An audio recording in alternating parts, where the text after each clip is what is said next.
Jeannot traversait d'un pas lourd les rues poussiéreuses de Grand-Bois.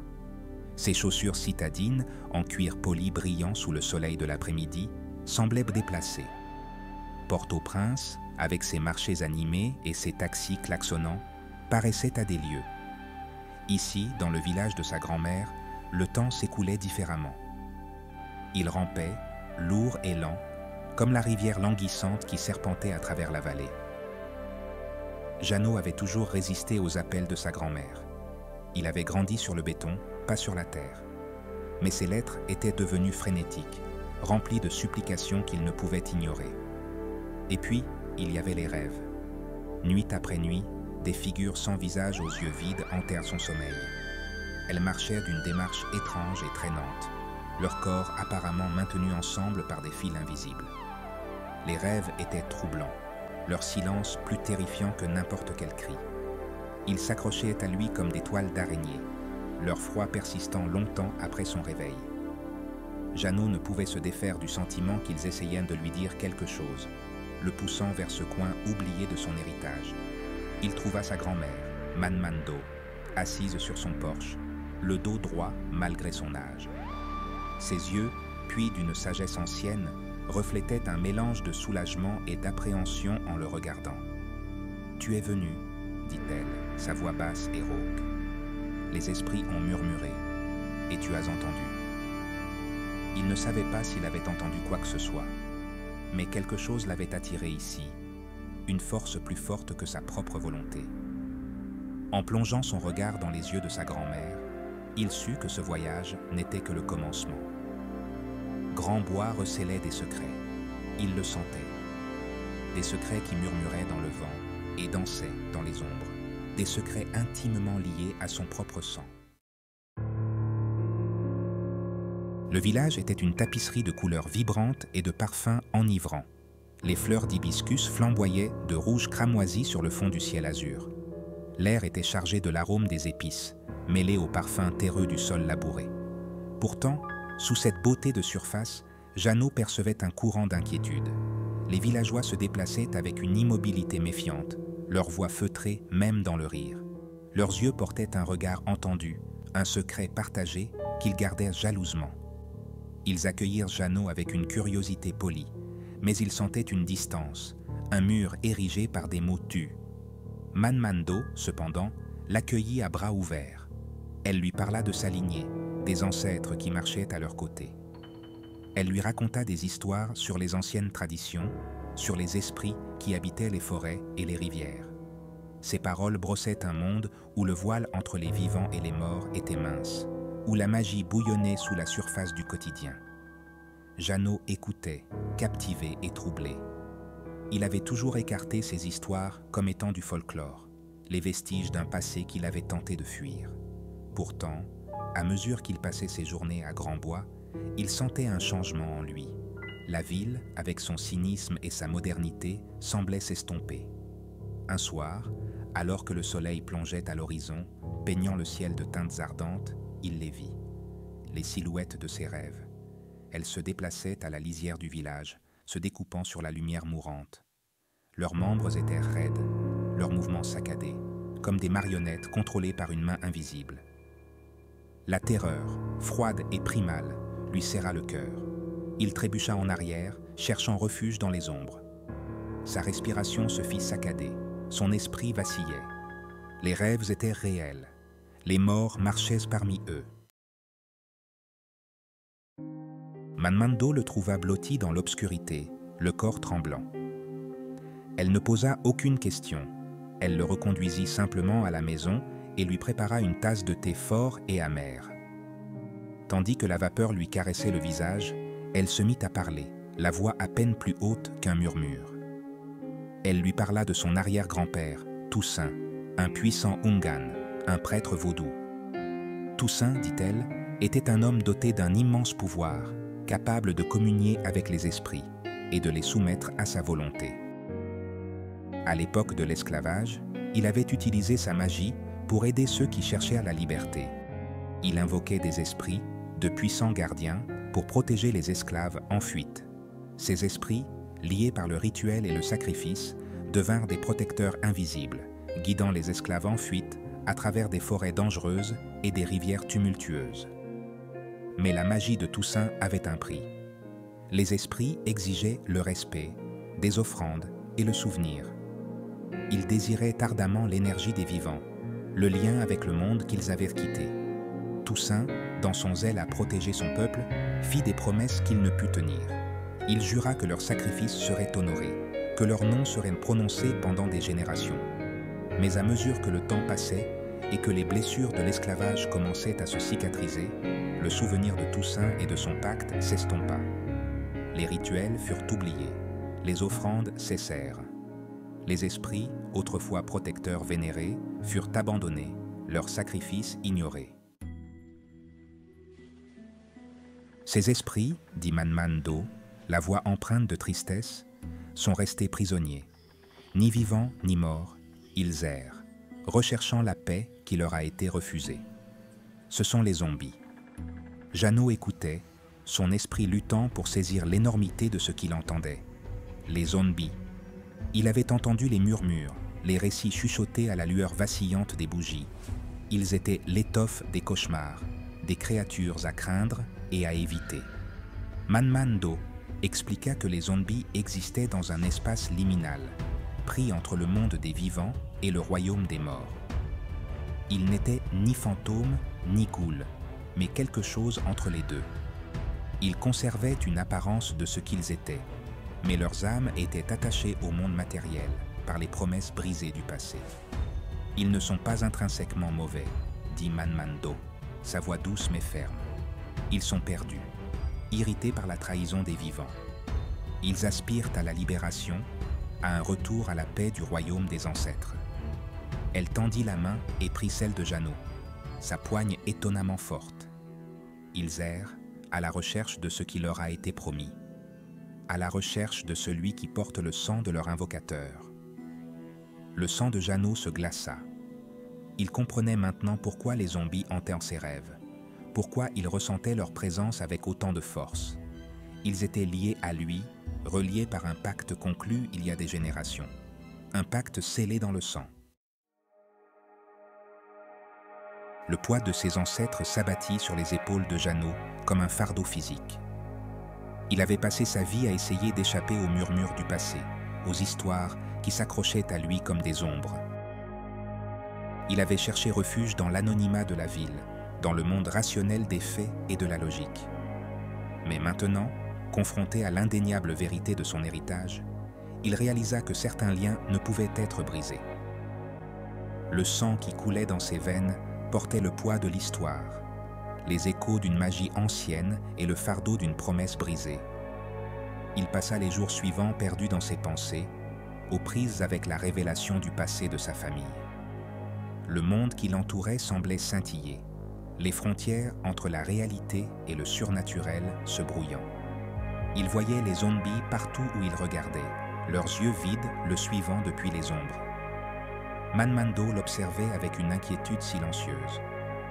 Elle comprenait le tumulte qui faisait rage en lui, la peur et le début de la responsabilité. Elle savait que le chemin à parcourir serait semé d'embûches, mais elle savait aussi que Jeannot était le seul à pouvoir arranger les choses. « Tu portes le sang de Toussaint », lui dit-elle un soir, posant une main réconfortante sur son bras. « Tu as le pouvoir de réparer ce qui a été brisé, d'apaiser les esprits et de les libérer de leurs tourments. » Jeannot regarda sa grand-mère, le visage marqué par des années de sagesse et de soucis. Il savait ce qu'elle attendait de lui. Il avait un choix à faire. Il pouvait tourner le dos à son héritage, fuir à nouveau vers la ville et faire comme si rien de tout cela n'était réel. Ou bien, il pouvait embrasser son destin, affronter les fantômes du passé et tenter de réparer les torts qui avaient été commis il y a des générations. Le chemin de la rédemption, expliqua Manmando, résidait dans les anciens rites du vaudou. Jeannot devait réapprendre les coutumes de ses ancêtres, puiser dans la force spirituelle qui coulait dans ses veines. Il devrait apaiser les zombies, leur offrir le respect et le souvenir qui leur étaient refusés depuis si longtemps. Manmando conduisit Jeannot au cœur de la forêt, dans une clairière dissimulée parmi des arbres centenaires drapés de mousse espagnole. L'air vibrait d'une énergie invisible. Le silence n'était rompu que par le bruissement des feuilles et le cri lointain d'un oiseau. Au centre de la clairière se dressait un autel patiné, dont la surface était ornée d'offrandes de fruits, de rhum et de bougies. Elle lui enseigna les rythmes sacrés, le langage des tambours qui parlaient aux esprits. Elle lui montra comment préparer les vévés, ces dessins complexes tracés dans de la farine de maïs ou des coquilles d'œufs pulvérisées, qui servaient de porte entre les mondes. Chaque trait avait un sens, chaque symbole était une prière, une supplication pour obtenir conseil et protection. Jeannot apprit à écouter les murmures du vent, à déceler les signes et les présages cachés dans les motifs de la nature. Il apprit à s'ouvrir au monde invisible, à ressentir la présence des esprits qui l'entouraient. Ce fut un processus lent et ardu, semé de peur et de doute. Les jours se transformèrent en semaines, Jeannot s'immergeant dans les rituels ancestraux. Ses mains, autrefois habituées aux lignes épurées d'un clavier d'ordinateur, s'endurcirent à force de manipuler des outils grossiers et de broyer des herbes.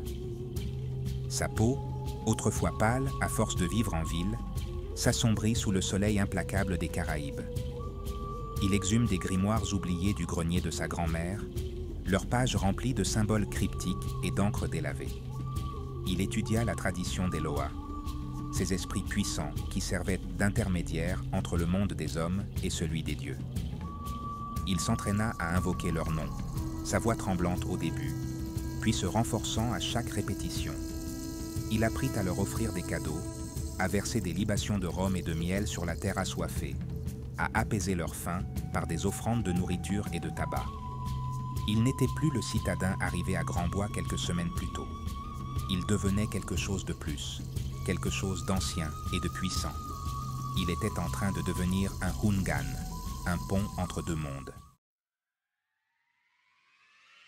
La nuit du rituel arriva, lourde d'attente.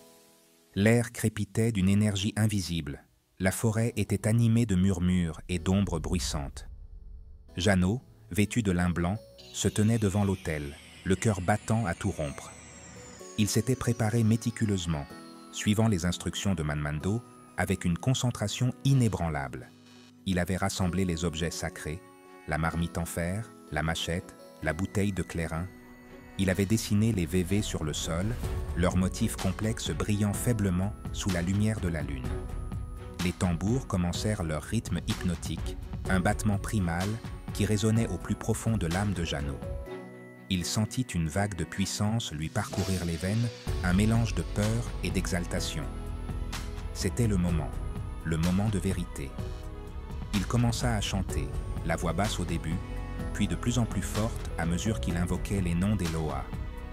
Il appela Legba, le gardien des carrefours, pour qu'il ouvre les portes entre les mondes. Il invoqua Ogu, l'esprit guerrier, pour le protéger du mal. L'air devint lourd, les ombres qui l'entouraient s'épaississant. Il sentait la présence des zombies se rapprocher, leurs yeux vides rivés sur lui. Il versa des libations de rhum et de miel sur le sol, l'odeur sucrée se mêlant à l'arôme terreux du sous-bois. « Esprit des ancêtres !» s'écria-t-il, sa voix résonnant dans la clairière. « Moi, Jeannot, descendant de Toussaint, je suis venu honorer le pacte. Je vous offre mon respect, mon souvenir et ma prière pour la paix. » Un silence de mort s'abattit sur la clairière. Les tambours se turent. Le seul son perceptible était le battement du cœur de Jeannot. Il se tenait immobile, les sens en alerte maximale. Puis, lentement, des profondeurs de la forêt, ils émergèrent. Les zombies. Ils se déplaçaient avec leur démarche traînante caractéristique, leur corps raide et contre nature. Leurs yeux, dépourvus de vie, semblaient transpercer Jeannot, scrutant son âme même. Il les avait déjà vus, dans ses rêves et à la lisière du village. Mais rien n'aurait pu le préparer à la réalité glaçante de leur présence. Ils étaient des dizaines, peut-être même des centaines. Des hommes et des femmes, jeunes et vieux. Leurs visages, figés dans des expressions de douleur, de colère et de désespoir, reflétaient le tourment de leur existence. Ils entourèrent Jeannot, leur silence plus terrifiant que n'importe quel cri. Il réprima l'envie de fuir, de se retourner et de courir se réfugier dans l'ombre. Mais il savait que c'était son destin, son fardeau à porter.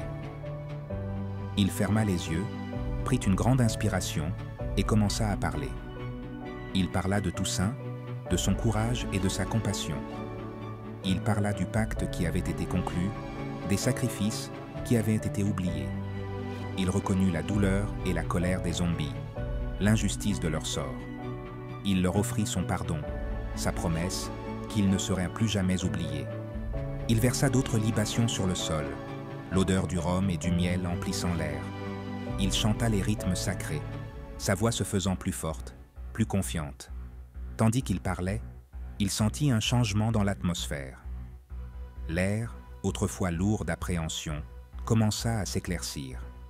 Les ombres semblèrent reculer, le clair de lune filtrant à travers les arbres, avec une clarté nouvelle.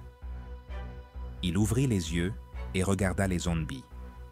Leurs expressions, bien que toujours vides, semblaient moins tourmentées, une lueur de paix transperçant momentanément le voile de leur souffrance. Manmen Do avait prévenu Jeannot que briser la malédiction ne serait pas facile. Il faudrait plus que des mots et des offrandes. Il faudrait un sacrifice. Pas un sacrifice physique, mais un sacrifice du cœur. Il devait offrir aux zombies quelque chose qu'ils désiraient encore plus que la paix, le souvenir.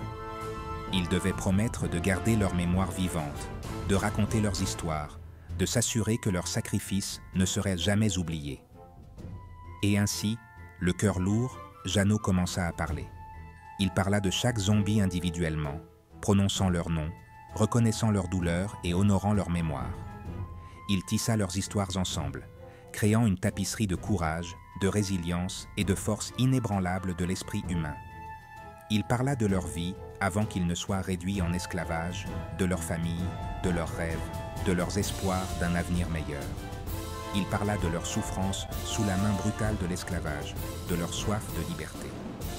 Il parla de leur courage dans leur fuite, des risques qu'ils avaient pris, des sacrifices qu'ils avaient consentis. En parlant, il ressentit un lien profond avec ces âmes perdues.